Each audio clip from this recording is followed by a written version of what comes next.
viene esta compañera que es de un medio independiente, por eso le di la entrevista, porque no es el New York Times, ni el Wall Street Journal, ni el Financial Times, ni el Washington Post. ¿Ya? Le di la entrevista pues a este medio independiente y ahora les molestó. Estuvimos estos años contando España, Latinoamérica y el mundo, desde Madrid a Beijing, pasando por Washington, Gaza, Bogotá, Buenos Aires o San Salvador.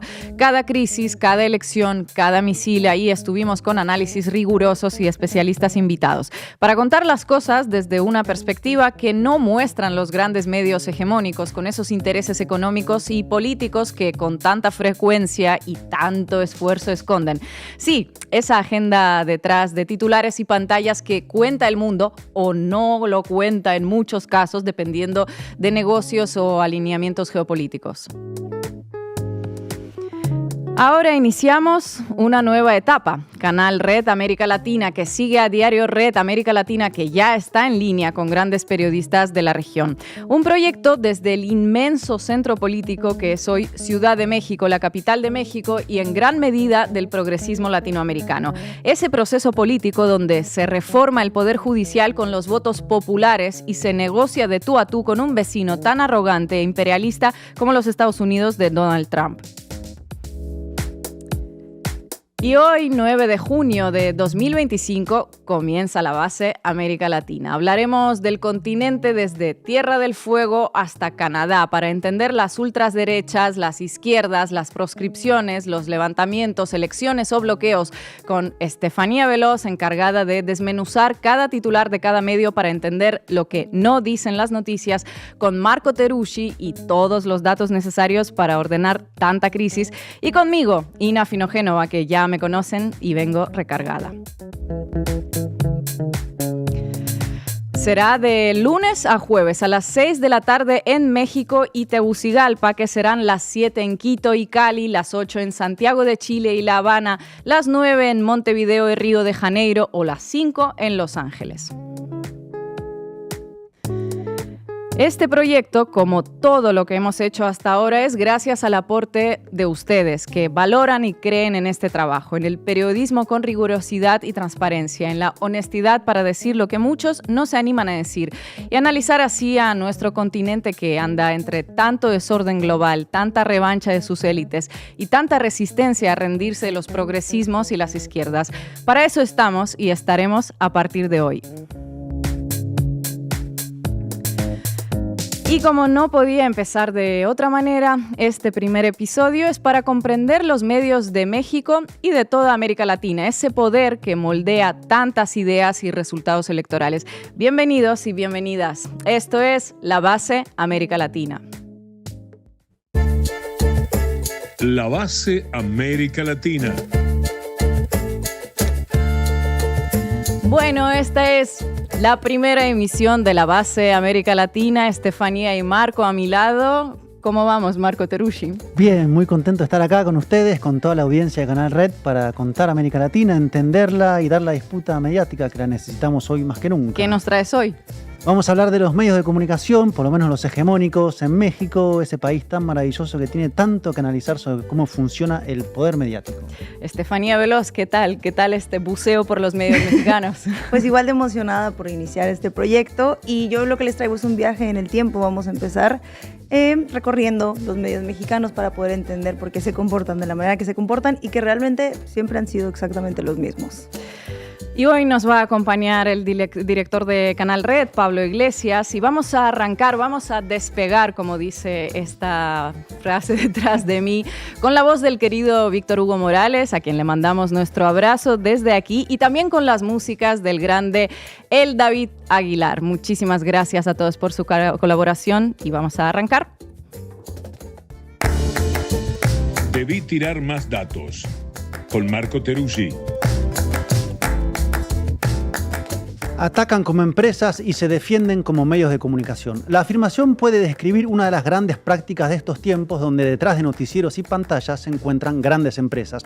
O dicho de otra manera, donde detrás de presentadores que hablan en nombre de la profesión se esconden en realidad intereses económicos que definen líneas editoriales. No se trata de un mal exclusivo de México, pero este maravilloso país tiene varios de los grandes exponentes de esa práctica. Sin ir más lejos, los principales medios que dominan las televisoras, Televisa y TV Azteca, el gran duopolio mexicano.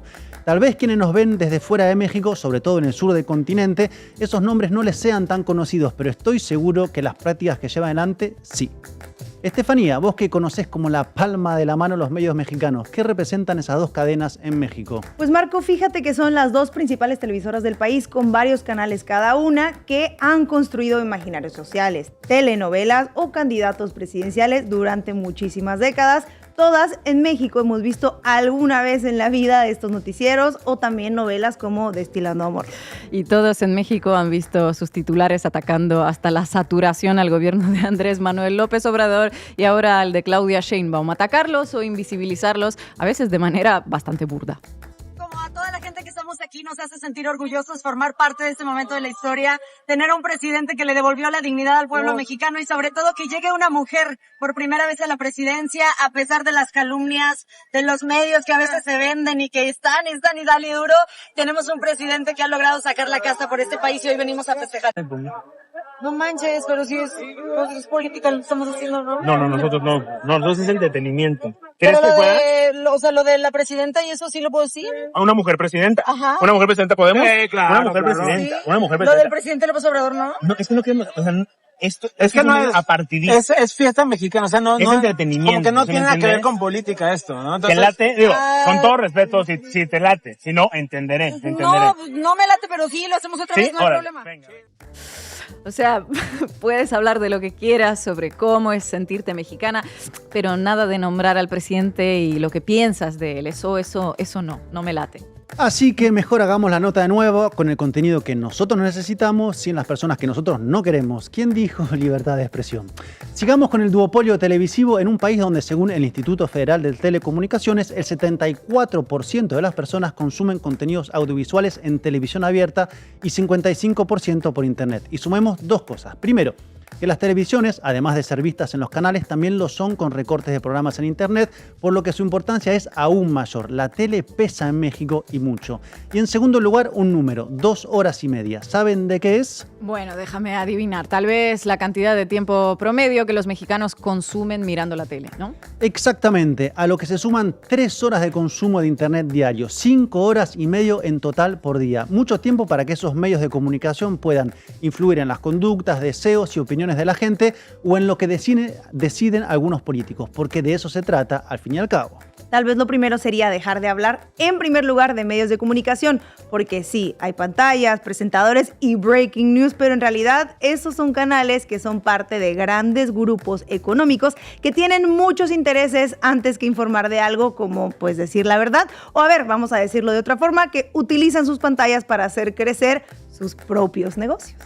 Efectivamente, tomemos el caso de TV Azteca, o mejor dicho, el Grupo Salinas de Ricardo Salinas Pliego. Está formado por 20 empresas que van desde la banca hasta el servicio de internet, la venta de electrodoméstico, pasando por los seguros o energías. En cuanto a TV Azteca, tiene a su vez 4 canales, un holding, como se dice, o pulpo con un patrimonio de 4.900 millones de dólares según la revista Forbes. Una verdadera ganga. Pero Ina, no andan del todo bien las cuentas del millonario con ganas de ser presidente, si no me equivoco, ¿no? Así es, Ricardo Salinas Pliego. No está con todos los papeles en orden. Tiene deudas por 400 millones de dólares con fondos de inversiones en Estados Unidos, más precisamente con Cyrus Capital Partner y Contrarian Capital Management. Y adivinen quién lo andaba cobijando para defenderlo. Bueno, el Poder Judicial, ese que fue recientemente reformado a través de las urnas. ¿Será por eso que todos sus canales juntos dijeron esto ante las elecciones para reformar la justicia? Escúchenos. De esa farsa electoral. Yo soy Javier Alatorre. Gracias por acompañarnos en esta transmisión simultánea a través de Azteca 1, Azteca 7, ADN 40, A+, y todas nuestras redes sociales, las redes sociales de Fuerza Informativa Azteca. Vamos a iniciar hoy. México le dio la espalda a la elección judicial. Es claro el rechazo de la ciudadanía a un proceso antidemocrático. Bueno, a ver, aquí se entiende clarísimo porque ahí está la explicación de la línea editorial de TV Azteca ante la reforma que permitió que por primera vez las mexicanas y mexicanos eligieran a sus jueces y juezas. Sigamos con Televisa, el gran multimedio que se fusionó con Univisión en 2022. Es actualmente el mayor concesionario de televisión abierta en México. Detrás de las pantallas del grupo que maneja 5 canales están otros negocios como servicios de internet banda ancha, telefonía, cableras, negocio del juego con Play City o casino o fútbol. Su presidente, Emilio Azcárraga, tiene una fortuna de más de $500 millones según Forbes. Bueno, aunque en realidad se tomó una pequeña licencia el año pasado. ¿Saben por qué? Está investigado en Estados Unidos por el FIFA Gate por presuntamente haber intentado sobornar a funcionarios de la FIFA para tener los derechos del Mundial 2026. Y adivinemos cuál es su posición política. Ay, no sé, yo tengo como un presentimiento. Y sí, también es ferviente crítico de la Cuarta Transformación, en particular por no tener privilegios que tenía en gobiernos anteriores, como cuál es bueno que le renovaran la licencia de transmisión a finales del 2018 hasta 2042. Una renovación que fue, digamos, que algo obscena por decirlo menos, ¿no? Sí, fue renovada por el Instituto Federal de Telecomunicaciones a pocos días de que concluyera el gobierno de Enrique Peña Nieto y asumiera López Obrador. Me voy, adiós y nos vimos, no te conozco. Acá están las concesiones por otros 20 años y adivinen a quién más le renovaron la concesión en ese mismo momento.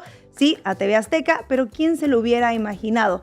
Esos buenos tiempos neoliberales donde no había presidentes que cuestionaran la concentración mediática y se dejaban convencer. Aquella era una república sana que nos quitó el maldito populismo.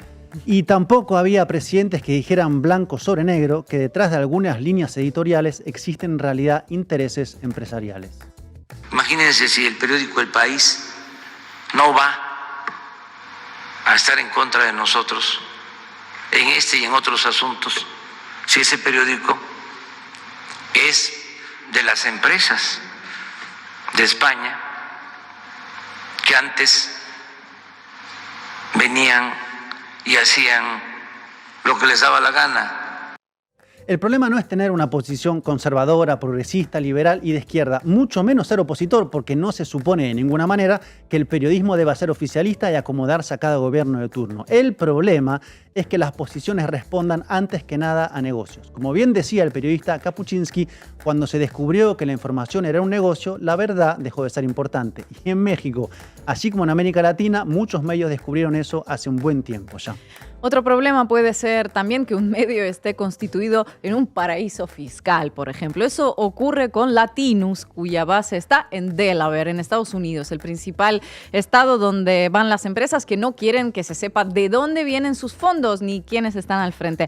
¿Por qué un medio que solo habla de México se instalaría en un lugar así? Pregunto.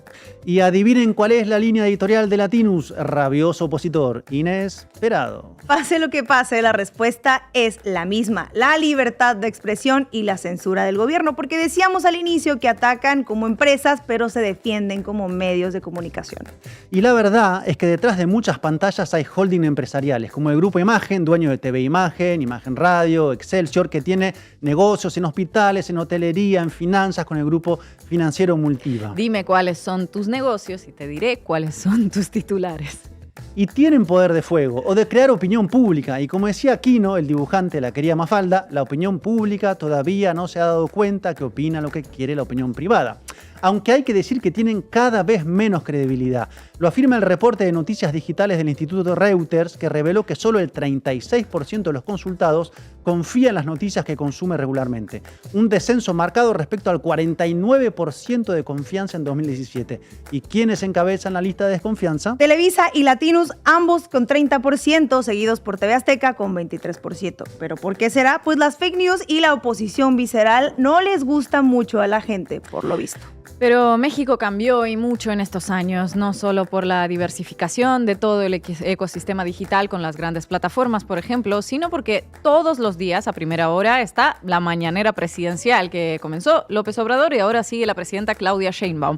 Y esa conferencia sienta parte de la agenda del día, dice sobre qué se habla, algo determinante en toda comunicación. Desde allí se anuncian cosas tan importantes como las propuestas contenidas en ley en materia de telecomunicaciones y radiodifusión que se encuentra actualmente en debate. Este artículo de la ley va a prohibir que se pueda pagar para promoverlo más en caso de que tenga mensajes gobiernos extranjeros que tengan que ver con política cuestiones ideológicas. Si son temas culturales, turísticos, deportivos, pues es distinto. Sí, que gobiernos extranjeros no puedan pagar en medios mexicanos para mostrar allí sus anuncios políticos. Soberanía en resumidas cuentas. Y junto a las mañaneras aparecieron o se consolidaron muchos buenos medios, como Sin embargo, Pie de Página, Fábrica de Periodismo, La Jornada, Semanaria, Rompevientos, Julio Astillero y otros medios que transmiten por canales de YouTube. Son contrapesos al duopolio histórico y a los medios defensores del neoliberalismo. Esos que defienden un orden en el cual siempre ganaban más, eran prestigiosos e intocables. Pero ahora convencen menos, no logran imponer a sus candidatos presidenciales, digitar a mandatarios con titulares y vasos de whisky, ni tampoco que la mayoría crea que México se convirtió en una dictadura populista. Los tiempos cambian, las audiencias también, y algunas verdades quedan, como esa clásica de follow the money, nunca tan cierta. Nunca tan cierta. Gracias, Marco. Familia Tipical, muy buenos días.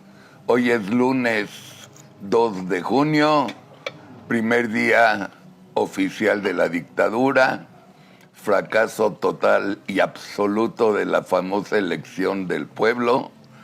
Les tomaron el pelo, ya les empezó a mentir Sheinbaum. Y si me prestas mi bandera, por favor, nada más la bandera, Iván. Esto me lo regalaron en la marcha ayer. Para mí, eso es lo que está pasando. Y ahorita saludo a toda mi mesa. ¿Tarán? ¿Ya? ¿Ya vieron?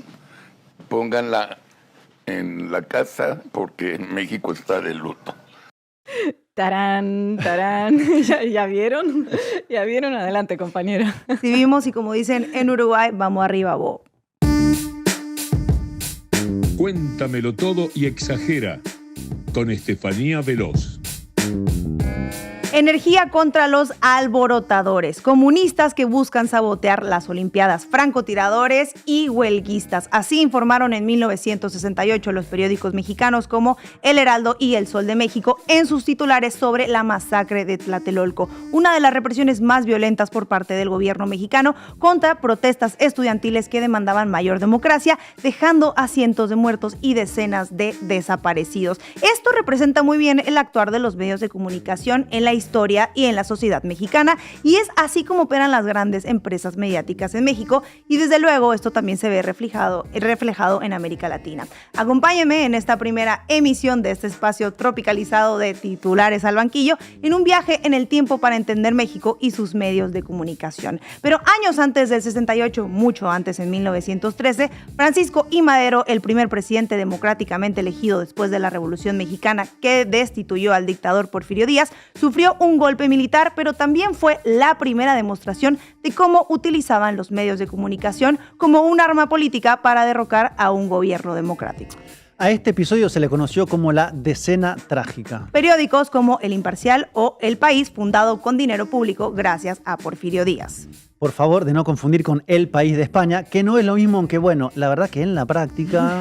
Pues sí, pero bueno, en fin, encabezaban una campaña permanente antimaderista, fabricando supuestos sobre la administración y creando, la verdad, un clima de inestabilidad y zozobra en sus titulares. Esa fórmula se repetiría consistentemente a lo largo del siglo siguiente. Oligarquías económicas nacionales aliadas con intereses extranjeros utilizan medios de comunicación para crear crisis artificiales. Y no podemos evitar ver destellos de este episodio trágico, como se llama, en momentos un poquito más recientes de los medios actuales, porque tiempo después la misma fórmula se volvió a ver aplicada en otros medios. En 1999, el asesinato del famoso Paco Stanley es fundamental para recordar el contexto político del momento. En ese tiempo, el entonces Distrito Federal era gobernado por el ingeniero Cuauhtémoc Cárdenas del Partido de la Revolución Democrática, o PRD, el primer gobernante de izquierda en la ciudad, en un país donde aún no había alternancia democrática tras más de 50 años de administraciones priistas. Lo que siguió al asesinato de Stanley fue una demostración textbook de cómo las grandes corporaciones mediáticas pueden transformar un evento noticioso en una operación política sistemática. Tal vez esto me cueste el trabajo o me manden quitar el programa. Señor Cuauhtémoc Cárdenas, es la ciudad que usted nos está dejando. Está queriendo ser candidato de la República y nos están matando a los mexicanos. ¡Basta ya de eso, hombre! Me puso hoy. A lo mejor pierdo el programa y dan órdenes que me la quiten desde muy arriba. Pero esto ya llegó a su límite. Acabamos de ver a Jorge Garralda en un programa que se llamaba A Quien Corresponda, diciendo la responsabilidad es de Cuauhtémoc Cárdenas. Órdenes de muy arriba, ¿será el dueño, el presidente del PRI o Diosito mismo? Bueno, y el punto culminante de esta operación mediática fue la alocución de Ricardo Salinas Pliego, que transmitió esa misma noche. Sí, el dueño de TV Azteca, Salinas Pliego, difundió un mensaje prácticamente insurreccional, como los de Alarraqui, donde dice, ¿dónde está la autoridad? En especial, el apoyo de Televisa, de Multivisión, de Radio Centro, de Radio Asir, de Radio Fórmula, de Radiorama y muchos más que han asumido un papel de justa indignación frente a tal impunidad. A todos ustedes muchas gracias por su apoyo. Yo quisiera compartir con ustedes hoy una reflexión. Hoy le tocó a Paco. Mañana le puede tocar a usted, o a mí, o a cualquiera. La impunidad nos aplasta. ¿Y dónde está la autoridad? Pregunto yo, preguntamos todos, ¿dónde está la autoridad? ¿Para qué pagamos impuestos? Ay, ¿quién lo diría? ¿Para qué pagamos impuestos? Dice Ricardo Salinas Pliego. Por cierto, también nos regaló un buen mapa de los afectos del ecosistema mediático de aquel entonces. Bueno, y de pagar los impuestos, como ya dije, ni hablar, envejeció bastante mal, ¿no? Pareciera que lo que intentaban hacer los medios en ese momento era culpar de todo al partido de izquierda, añorando aquellos tiempos maravillosos del priismo. Y años después, en el 2000, esa misma ciudad la iba a gobernar un líder joven de la izquierda o el humanismo, Andrés Manuel López Obrador, a quien van a intentar desaforar ya en el 2004, y algunos medios informaron sobre esto de una manera muy peculiar. Yo creo que sin duda les convenía que no avanzara en su carrera política para evitar lo que vendría después. ¿Y qué es lo que vino después, Estefanía? Pues fíjate, Ina, nada más y nada menos que la campaña presidencial de López Obrador en el 2006. Y si yo les pregunto a ustedes, ¿les suena un peligro para México? ¿En qué piensan? Bueno, López Obrador, un peligro para México. Acepta la barbarie y que se rompa la ley. Esto dijo tras un linchamiento. La lección es con las tradiciones del pueblo, con sus creencias. Vale más no meterse. López Obrador es un peligro para México. Gratis el gas, la gasolina, el diésel y la luz, las Islas Marías como centro recreativo, 2 trenejitos bala para que se vayan de paseo. Y se me acaba de ocurrir que nadie paga impuestos. Muy bien, son 1 millón de millones pasaditos, ¿en efectivo o a crédito? No, pues en deuda, que pague el pueblo. El despilfarro de López Obrador lo pagaríamos muy caro todos los mexicanos. No votes por otra crisis. Estamos preparándonos para la guerra asimétrica. ¡Socialismo o muerte! En México no necesitas morir para definir tu futuro. Solo tienes que votar. Ármate de valor y vota. ¿Un nuevo modelo económico? López Portillo hizo las mismas propuestas. El resultado fue una crisis de 10 años. Carlos Salinas también propuso lo mismo. El resultado fue la peor crisis en la historia de México. Hoy López Obrador las presenta como un nuevo modelo económico. Propuestas que endeudan, que provocan inflación y desempleo. Podrías perder la casa que compraste a crédito con tanto esfuerzo. Podrías perder tu trabajo. No votes por otra crisis.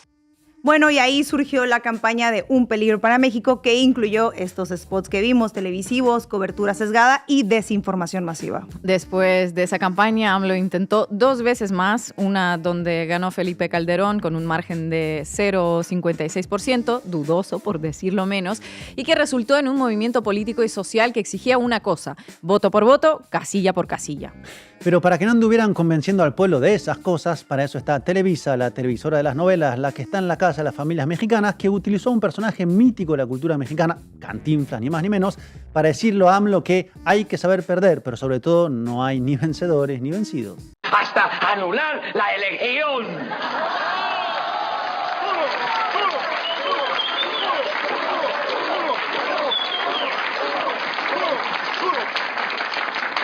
¿Me permiten dirigirles unas palabras sinceras y sentidas, chatos? ¡Claro que sí, compañero ciudadano! ¿Cómo que se va a impugnar hasta anular la elección? Pues que no dijo hace hartas veces que en la democracia se pierde o se gana por un voto y que hasta iba a aceptar el resultado. Ahora resulta que dijo mi mamá que siempre no. Pues ¿qué pasó, chato? También dice, sin presentar todavía las pruebas, que la elección fue tramposa, con lo cual pone hasta en entredicho la honorabilidad de los ciudadanos que como escrutadores o como presidentes de casilla cooperamos para llevar a cabo un proceso electoral limpio, cuyo resultado debe respetarse. No se vale que el interés de un partido esté por encima de los intereses de un país. El pueblo, como nunca antes, asistió a las casillas, votó, y ahora ustedes, aunque no les guste, tienen que aceptar el resultado, porque así es la democracia. Ya son muchos los problemas que tenemos que resolver los mexicanos, como para todavía agregarles el desorden y el caos. México lo que quiere y lo que necesita es trabajar en paz para seguir hacia adelante, todos unidos. A usted me cae muy bien, don Andrés Manuel, pero con su actitud va a perder la credibilidad y la simpatía que ha ganado durante tanto tiempo. O presenta las pruebas que dice, o acepta el resultado. Y desde su trinchera siga luchando por nuestro querido México. Porque como dijo el matemático, no es hora de dividir, es hora de sumar. Aquí no hay ni vencedores ni vencidos. Aquí todos somos México. Bueno, acabamos de ver un clip del programa que se llamaba en ese entonces El Privilegio de Mandar, donde se ve que imitaban a AMLO y bueno, bajaban línea que era hay que respetar el resultado de la elección. Televisa utilizando símbolos mexicanos al precio que sea, que así como se le da a validar fraudes, también se le daba a fabricar candidatos que resultaran en presidente. Y ya llegando al 2018, cuando López Obrador, antes de que lograra ganar la presidencia de México con el partido Morena, hubo medios que quisieron aplicarle la siempre vieja confiable. Y esa siempre vieja confiable, con eso te refieres a todos los políticos progresistas con Fidel Castro, Hugo Chávez a la cabeza, ¿no? Pues más o menos, vamos a recordar este momento tan importante para el periodismo mexicano. Adelante con las imágenes. Por cierto, nos decían, no tienes gente de la DGI cubana en tu equipo. Sí, porque me dicen, llegaron muchos documentos, Martí Batres, John Ackerman, no forman parte de la DGI cubana. ¿Estás seguro? No va a salir luego un documento, Ciro, va a seguir la guerra sucia. No, esto es guerra sucia, es una pregunta. No, es una pregunta. Es que también cuando hacemos una pregunta es guerra sucia. Es propaganda en contra nuestra. O sea, guerra sucia. No va a salir un documento. Afortunadamente, repito, reitero, insisto, la gente ya despertó. Ya el pueblo está muy avispado. Miren, un abrazo. Y despacito, poco a poquito.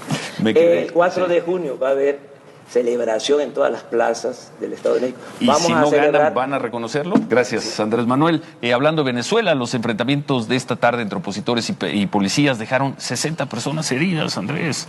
La oposición no quiere que el gobierno instaure una asamblea constituyente que pueda redactar una nueva constitución. Los opositores no asistieron a una mesa de diálogo. Y antes de seguir con esta nota, Andrés Manuel, espérame que ya te quitaron el micrófono. Mandela, ahí está. Gandhi, Luther King, ahí está el camino. Leopoldo López, Lilian Tintori, ¿no?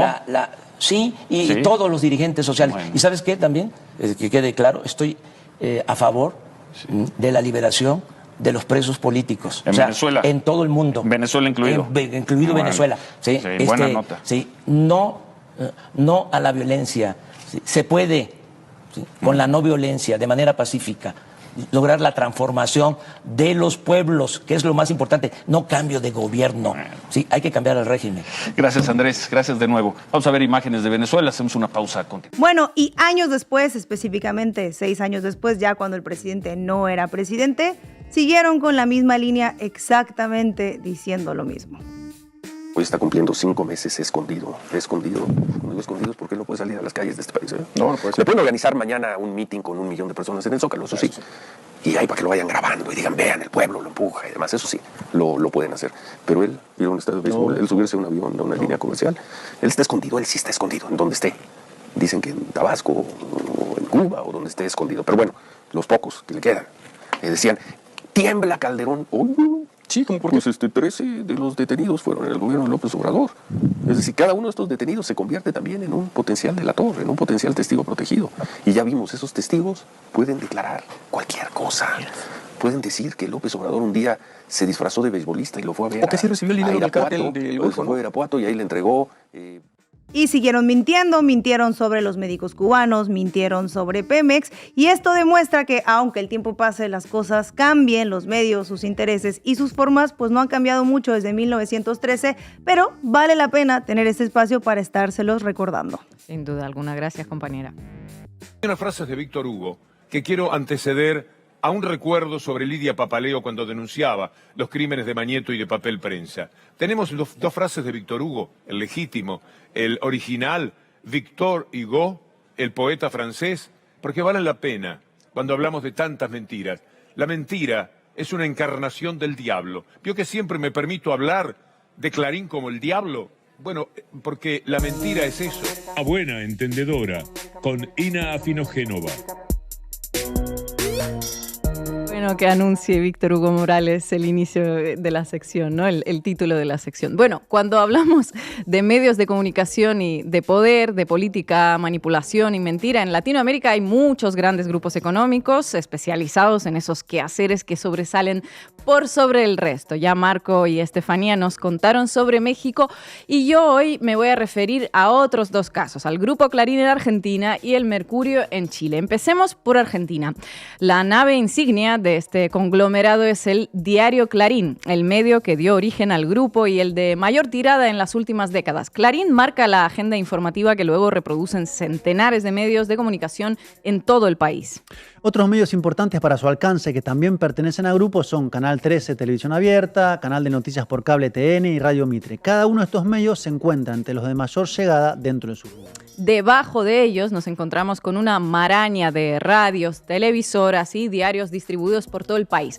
Clarín posee también empresas de telecomunicaciones, servicios de telefonía celular, tendidos de fibra óptica, productoras de contenidos, una fábrica de papel y decenas de empresas de televisión por cable, desde el monstruo que brinda ese servicio en la ciudad de Buenos Aires hasta pequeñas prestadoras que lo hacen en localidades del interior del país. ¿Y cuál es el origen de este grupo? ¿Cómo llegó a convertirse en lo que es hoy? Tíranos unos poquitos datos, Marco. ¿Cómo no? Sus primeros pasos son transparentes, al menos en comparación con lo que vendría después en su fase de expansión. Fue fundado en 1945 por Roberto Noble, un abogado, periodista y político que se inició en el Partido Socialista. ¿Quién lo hubiera dicho? El diario creció en las décadas siguientes y también ascendió al estatus de su fundador, su integración a los círculos de poder y fue mutando su perfil ideológico, más poder, más a la derecha. Tantos que en 1951 recibió la Gran Cruz de la Soberana Orden de Malta y en el 53 la Orden de Isabel la Católica, que le fue otorgada por el dictador español Francisco Franco. Noble muere en 1969 y 3 años después llega a la empresa el nombre clave, el responsable de la expansión del grupo hasta nuestros días y el autor de algunas de las páginas más tenebrosas de la historia del empresariado argentino. Hablamos de Héctor Manieto, actual director ejecutivo del grupo. Desde 1969 hasta nuestros días, 56 años lleva el señor en ese cargo, 56. 56. En 1977, durante la última y la más sangrienta dictadura militar que padeció Argentina, el diario La Nación junto a Clarín se quedan con Papel Prensa, una empresa dedicada a la fabricación de papel en bobinas para la impresión de diarios. ¿Cómo se quedan con esa empresa? ¿A quién se la compran? ¿Cuánto pagan por ella? Podrían ser las preguntas normales cuando hablamos de la adquisición de una empresa, ¿verdad? Exacto, pero no aplica en este caso. Clarín se quedó con Papel Prensa a través de otros métodos, bien opuestos a la libertad de mercado que ensalza en sus páginas cuando le conviene. Vamos a escuchar a Lidia Papaleo, quien fuera titular de las acciones de Papel Prensa, que cuenta con qué método Clarín se apropió de su empresa. Se me acercó un señor que se presentó, que era el señor Manieto, y me dijo que tenía que firmar o íbamos a perder la vida mi hija y yo, que no me quedaba otra alternativa. Y yo no dudé que era cierto en ningún momento, porque ese hombre tuvo la mirada que marcó definitivamente el dolor en mi vida y la pérdida y la amputación de 6 años de mi vida. Ese hombre tenía toda la violencia del poder, toda la violencia de decirme, usted es nadie para nosotros, ninguno es nadie, nosotros podemos avanzar como queremos. Tenía toda la violencia del poder este hombre. Los capítulos de la historia que cuenta Lidia Papaleo se concatenan así. Capítulo 1. El empresario que era dueño de esa empresa, David Graeber, muere en un misterioso accidente aéreo en México. Capítulo 2. Clarín y La Nación empiezan una campaña para señalar que el empresario pertenecía en realidad a la organización guerrillera Montoneros. Capítulo 3. La titular de las acciones, Lidia Papaleo, a quien acabamos de escuchar, termina cediéndolas mientras es asedida, presionada y sobre todo extorsionada en un contexto donde los asesinatos y las desapariciones se producían todos los días. Capítulo 4. Concluye excluido el traspaso de la empresa, 15 personas del grupo familiar que fue obligado a vender fueron secuestradas. Algunas fueron asesinadas, otras se encuentran desaparecidas y otras fueron liberadas. Por eso dicen, y no es ninguna hipérbole, que Mañeto y Clarín tienen las manos manchadas de sangre. Pero, ¿por qué es tan importante este hecho ocurrido hace casi 50 años? Papel prensa apropiada bajo amenazas y extorsiones será luego el instrumento para realizar nuevas amenazas y extorsiones que serán la clave para la expansión del grupo Clarín.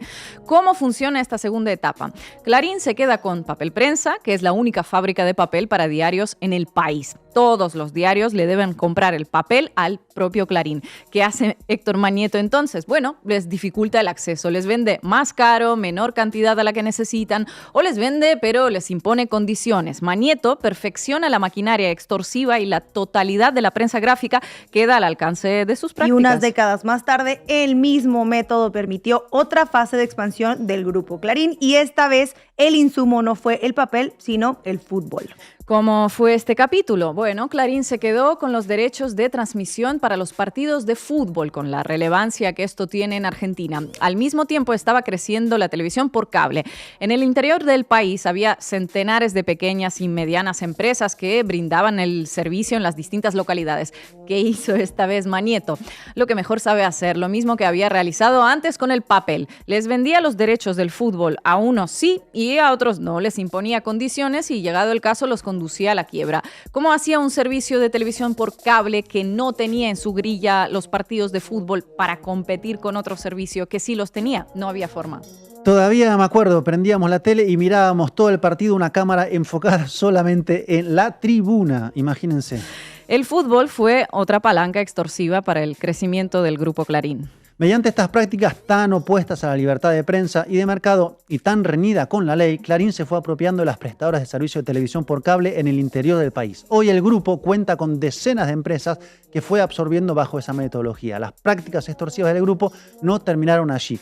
Condiciona a gobiernos a partir de las portadas de sus diarios, controla a jueces amenazándolos con publicar sus trapos sucios, que son bastantes, y a partir del año 2008 abandonó la tarea informativa para dedicarse casi exclusivamente a realizar lo que ellos mismos llamaron periodismo de guerra contra el gobierno de Cristina Kirchner. Durante los últimos años de la presidencia de Cristina Kirchner, el enfrentamiento entre el campo nacional, popular y progresista contra el grupo fue creciendo.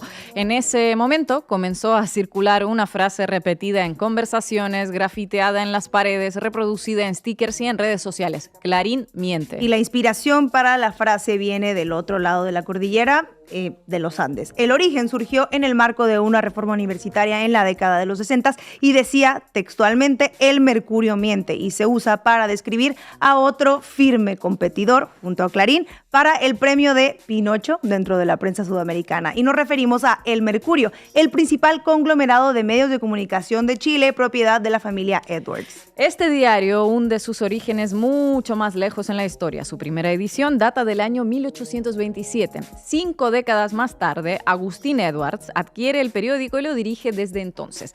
Se preguntarán, ¿cómo es posible? ¿Acaso la familia Edwards encontró el elixir de la vida eterna? Bueno, lamento desilusionarlos, pero la respuesta es mucho más mundana. Como ocurre con muchas familias de las oligarquías, los hijos mayores de la familia Edwards siempre se llaman igual que el padre, en este caso Agustín. Desde 1877 hasta el 2017 se sucedieron 5 Agustín Edwards a la cabeza del Mercurio. Hay que agradecer a las madres para poder distinguirlos, porque es lo único que los hace diferentes, el apellido materno. Uno se llama, vamos a ver, Agustín Edwards McClure, otro Agustín Edward Ross y así los demás. Che, pero como que nunca hay un Edward García o un Edward Catrileo, ¿no? A esos los desheredan. El que nos ocupa en este caso murió en 2017 y se llamaba Agustín Edwards Eastman. Como su padre había muerto en 1956, su primogénito quedó a la cabeza de la empresa durante 61 años, más todavía que Mañeto. En ese periodo le tocó protagonizar las páginas más infames en la historia de su familia y del diario El Mercurio. La historia es conocida, pero quizá los detalles detalles no tanto, pero para narrarla vamos a basarnos en la reconstrucción realizada por el investigador Peter Kornbluh, que lleva décadas trajinando a los archivos de la seguridad de Estados Unidos sobre Chile, y toda esta reconstrucción está sustentada en archivos desclasificados de la CIA y de otras dependencias del Estado norteamericano. El 4 de septiembre de 1970, Salvador Allende gana las elecciones presidenciales en Chile. 10 días después, Allende aún no había asumido. Agustín Edwards se encuentra en Washington y desayuna en la Casa Blanca con Henry Kissinger, consejero de Seguridad Nacional del presidente Richard Nixon, y con Richard Helms, director de la CIA. Dato de color, en la reunión también participa Don Kendall, quien era presidente de Pepsi Cola, uno de los principales donantes y amigo de Richard Nixon, y que hospedaba a Edwards en su propia casita. En ese momento, en esa reunión, comienza la planificación del golpe de Estado que se ejecutará 3 años después. Lo subrayamos. Quien da el puntapié inicial, el primer eslabón chileno para orquestar el golpe de Estado, se llama Agustín Edwards. ¿Y cómo sigue la historia después de esta reunión? Durante muchos años a este relato le faltaba un eslabón. Los investigadores suponían que había existido una reunión entre Edwards y Richard Nixon, pero nunca se había podido confirmar, no aparecía el papel que lo compruebe. Y ese papel finalmente apareció hace 2 años. Después de esa reunión, Kissinger tomó todas las precauciones para conducir a Edwards hasta la oficina del presidente de Estados Unidos, Richard Nixon, sin que queden registros ni que haya testigos oculares. Tomó todas las precauciones, pero se le escapó un papelito, el que ven en la pantalla y que tardó más de 50 años en aparecer. 9:15 de la mañana de ese 14 de septiembre. Edwards se reúne con el presidente Nixon durante 15 minutos. Y muchos años después, en el 2013, el entonces ministro Mario Carroza interrogó a Edwards en una causa que indagaba sobre el origen del golpe militar. Cuando se le preguntó si se había reunido con Richard Nixon, dijo que pues no lo recordaba. Es algo muy común. ¿Qué le vamos a hacer? Algo que les pasa a todos los abuelitos que han estado involucrados en genocidios, golpes de Estado, delitos de lesa humanidad, desaparición forzosa de personas. Muy convenientemente, en algún momento pierden la memoria y ya pues no se acuerdan de las cosas. ¿Quién nos olvidó alguna vez que se reunió con un presidente gringo, no? La memoria que ya no tenía en 2013 la tenía intacta ese 14 de septiembre de 1970. Después de la reunión con Nixon, la agenda de Edwards prosiguió con una reunión de trabajo con la CIA. Allí trasladó a la agencia una información más fina, con qué militares se podía contar para un golpe de Estado, cuáles tendrían una posición dubitativa y a cuáles había que quitar del camino. Y al que había que quitar del camino era René Snyder, comandante en jefe del Ejército de Chile, que no era partidario de romper el orden constitucional. ¿Cuál fue la suerte de Snyder? Fue asesinado 18 días después en Santiago con armas que habían ingresado al país en una valija diplomática. El objetivo de ese atentado era generar una conmoción que impidiera la asunción de Salvador Allende. En aquel momento fracasaron en ese intento, pero el engranaje ya estaba en funcionamiento. Edwards mantuvo una segunda reunión de trabajo con oficiales de la CIA en la que transmitió las inquietudes de los militares chilenos y los requisitos que debería cumplir Estados Unidos para que estos se decidieran a dar un golpe de Estado. Y ya esta segunda reunión con la CIA, en la que el hombre más poderoso de Chile está conspirando con un servicio de inteligencia extranjero para derrocar al gobierno de su propio país, se realiza el 18 de septiembre, irónicamente, el día que se festejaban las fiestas patrias chilenas. Muy patriota. A lo largo de esas reuniones, el patriota Edwards acordó el financiamiento que recibiría su diario El Mercurio por parte de la agencia durante los 4 años posteriores. Primero para desgastar al gobierno de Salvador Allende, luego para crear consenso y estabilizar a la dictadura de Augusto Pinochet. En una entrevista que el medio de investigación CIPER 18 realizó a Peter Kornbluh, el investigador que encontró todos los documentos de esta trama, le preguntaron si Agustín Edwards era el chileno que más pujó por una intervención en contra del gobierno de Allende. Su respuesta fue, abro comillas, más que ningún otro chileno, militar o civil, Agustín Edwards fue el más temprano, contundente y efectivo proponente de la intervención de Estados Unidos para socavar las instituciones democráticas y procesos constitucionales de su propio país. Solo días después de la elección de Allende, Edwards fue el primer chileno de alto perfil en ir a la embajada de los Estados Unidos y exigir acciones para impedir el ingreso a la moneda del presidente electo. Cuando no obtuvo la respuesta que quería del embajador de Estados Unidos, voló a Washington. Es el único chileno militar o civil que se sabe que se encuentra cara a cara con el director de la CIA, Richard Helms, y es el único chileno militar o civil que registra ahora la historia que se reunió en el despacho Óvalo con el presidente de los Estados Unidos. Vamos a decirlo con todas las letras, ya que la naturalización de estos comportamientos por parte de personajes poderosos introduce una neblina que nos impide ver las cosas como son y llamarlas por su nombre. Agustín Edwards Eastman, un ciudadano chileno, conspira con un servicio de inteligencia extranjero, entrega información acerca de su propio país y pone su diario a disposición de una potencia foránea en pos de alterar el orden constitucional y derrocar al gobierno de su país. Sus acciones derivarán en el asesinato de miles de compatriotas chilenos. En Chile y en todo el mundo, ese comportamiento se tipifica como traición a la patria. El Código Penal chileno, en sus artículos 106, 107 y 108, prevé penas que van desde un mínimo de 15 años de cárcel hasta cadena perpetua y pena de muerte. La pena de muerte fue abolida en 2001. Agustín Edwards Eastman murió en 2017, impune, simulando ser un abuelito desmemoriado, sin haber recibido la condena que tanto merecía por ser lo que fue, un traidor a la patria.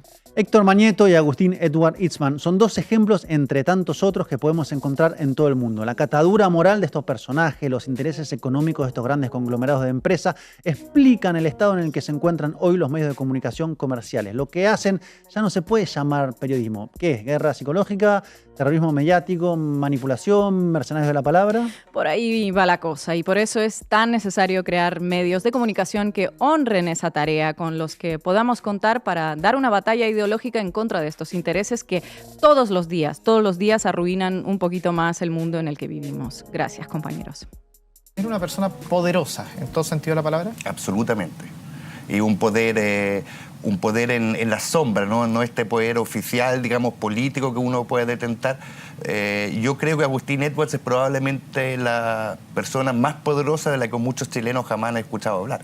El Mercurio siempre ha representado a lo que yo llamo los intereses permanentes de la derecha en Chile. El Mercurio es mucho más grande que un partido político de la derecha chilena. El Mercurio es la derecha permanente en Chile. Y hoy en nuestro despegue nos acompaña el director de Canal Red, Pablo Iglesias. Pablo, ¿qué tal? ¿Cómo estás? Bueno, muy emocionado de que esta aventura arranque y que la base América Latina ya sea una realidad. Bueno, cuéntanos un poco, ¿por qué México? El origen de todo esto es una sorpresa. Cuando empezamos a hacer la base, en 2002, en público, empezamos a notar que había muchísima gente en México que seguía el programa, aunque no habláramos de temas latinoamericanos o no habláramos de México, que tampoco hablábamos tantas veces de México. Entonces esa atención nos sorprendió mucho, y cuando empezamos Canal Red, digamos que todo eso se multiplicó. A día de hoy la base tiene más seguidores en México que en España. Siempre la estadística de visualizaciones primero va a México y después España y luego Estados Unidos, que eso quiere decir que muchos mexicanos y latinoamericanos de Estados Unidos nos ven. Después ya vienen otros países como Colombia, como Ecuador, Chile, Argentina, etcétera. Y bueno, pues cuando viajamos a México, que ahí también estabas tú, pues vimos que había como muchas posibilidades de encontrar amigos y amigas con los que trabajar allí, y que además México tenía que ser de alguna manera el punto de referencia para intentar armar un medio latinoamericano con profesionales de América Latina, porque a nivel político yo creo que en este momento es una de las referencias principales. Llevamos ya pues, por lo menos 9 meses trabajando, viajando mucho a México y bueno, muy contentos de que el periódico ya sea una realidad, que desde hoy la base sea una realidad y muy pronto pues queriendo ofrecer y hacer más formatos.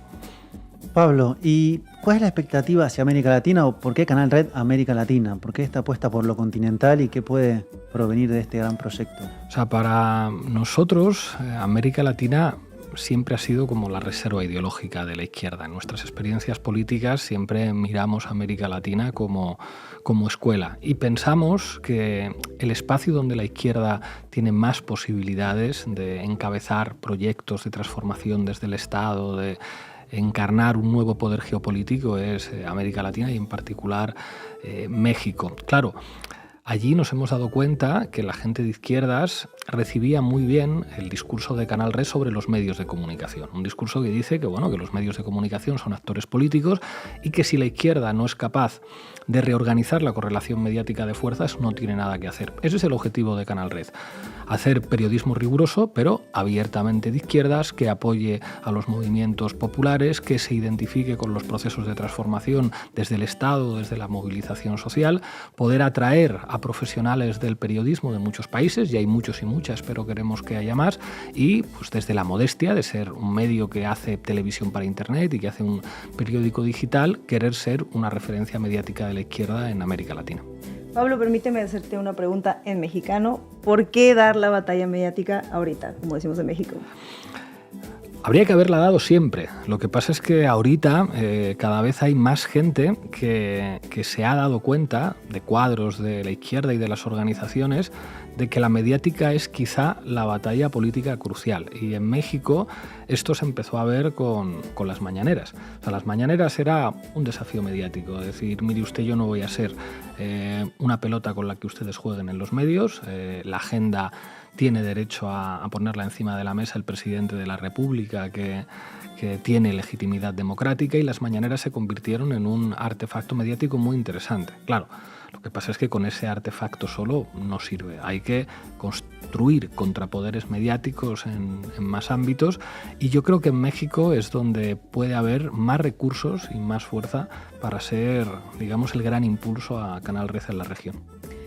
Pablo, muchísimas gracias y ojalá que nos vaya bonito, ¿verdad? Seguro que sí. Bueno, vamos a terminar este primer capítulo de La Base América Latina. Llegamos al final de este primer programa. No se olviden de suscribirse al canal de La Base América Latina y hacerse socios y socias de Canal Red haciendo clic en este QR que ven en pantalla. Mañana a las 18 horas de México, en este mismo lugar, los esperamos.